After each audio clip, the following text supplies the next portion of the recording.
You ask Tiger to calculate. This deals with the order of operations.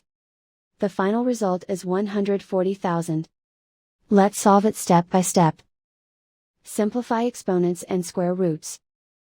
10 to the power of 3 equals 1000.